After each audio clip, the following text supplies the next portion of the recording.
Stephanie Phillips, Joshua Williamson, and Phil Hester tell the story of Mr. Bones this issue as the director of the DEO interrogates Captain Boomerang about what he remembers regarding the events of death metal, learning Digger's shocking hidden secret.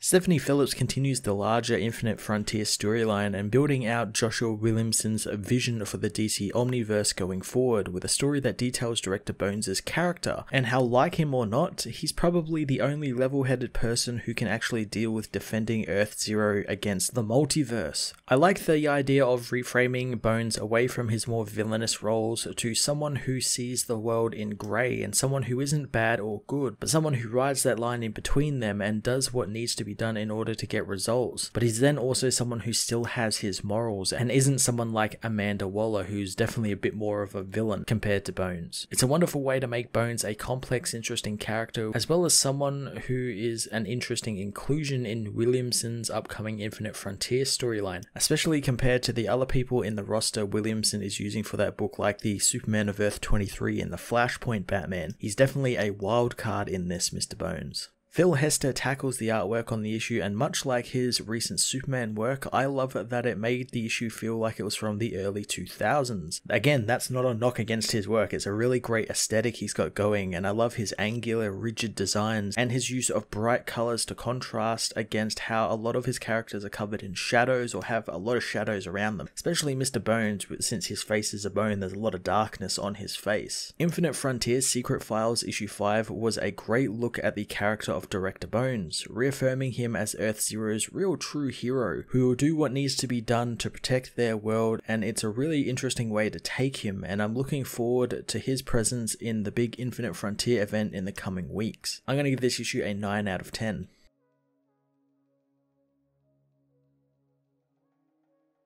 Infinite Frontier Secret Files issue 5 sees Director Bones tell Mildred he doesn't care if it's not ready and she needs to bring him L23. Suddenly there is a rumbling as the roof caves in and a hulking version of Captain Boomerang crashes through, confronting Bones. Bones tells his assistant he'll call her back as Cameron Chase's recordings say that all have good and evil in them, but some have more of one than the other. But Bones defies that argument of good and evil and black and white. 30 minutes before, Captain Boomerang talks with Director Bones, who asks Digger if he remembers being eaten alive. Chase's recordings say that the decisions were made before Bones before he was even born, thanks to a mad doctor who created him. Boomerang says he doesn't remember that, or turning into a radiation-infused monster and being eaten by a mutant hyena. Digger thinks that maybe his subconscious is suppressing the trauma, wanting to be let go from his imprisonment. Bones think it's time for something different, as Chase knows, be it villain or anti-hero, Bones' moral compass usually points him in the right direction. Bones thinks that Boomerang is lying, and he does remember, and because of it he thinks he's more dangerous than anyone realizes, since he was filled with radiation that transformed his entire body, and he can't think that Bones won't believe he's just back to normal now, knowing since something happened to him in the multiverse and he wants to find out what. Digger says he's telling the truth and he doesn't remember anything, and as far as he's aware, nothing actually happened and he just woke up in the desert where the DEO found him. Digger says that he cannot be kept chained up there, but Bones says technically he doesn't exist, so he can do whatever he wants to him. He begins filling Digger's chamber with a gas as Chase's recordings state that she worked with Bones and has seen him as both a sinner and a misguided saint. Having heard his convictions and knowing that he truly believes in what he does, Bones tells Digger that the mission of the DEO is to protect Earth from threats from metahumans and aliens, and now the multiverse, and they have barely begun to understand it. The gas transforms Digger into a monstrous creature as Chase says that sometimes a line has to be crossed for the greater good. The monstrous Digger rips free from his shackles, smashing on the glass as Bones says that the dark radiation never left his bloodstream and the cell will hold him. Digger, however, smashes straight through the glass as Chase says that Bones has been a costume villain turned hero, a bureaucrat, and during all this it was always been clear that the costume vigilanteism has limits and dangers to the civilian population, and she cannot help but wonder if the world would be better off in the hands of someone like Bones, who is neither neither good nor evil. The monstrous boomerang tries to grab Bones, but he thinks that's not a good idea as his hands are burnt thanks to Bones' invisible cyanide skin. Bones runs away, hoping that Mildred unlocked L23. She says that it's not been fully tested and something could happen, but Bones knows something already is happening as Boomerang rips off a bone backspine and throws it at Director Bones like a boomerang. Director Bones panics, calling for Mildred to unlock the door behind him, and she does, allowing him to dive out of the way and let Boomerang barrel right past into the chamber. The door slams closed behind Boomerang and Bones tells Mildred to initiate the protocol, but again the assistant says that it's not been tested. Bones demands that she activates the protocol, so the chamber activates and blasts Boomerang with an electrical charge, reverting Digger back to his human form, as Chase says that they have seen firsthand how dangerous the multiverse can really be, and how many lives are ruined by it, and how many of the good guys are unable to or unwilling to do what is needed, since it involves the willingness to exist in those grey spaces between right and wrong, and they are unwilling to meet their monsters. Bones tells the recovering Digger that he just revealed his better half, as later he finishes Cameron's tape on him, learning the woman thinks that Bones' own past with the multiverse might compromise his future choices, but Bones wonders about his past, wondering what Cameron Chase knows that he doesn't.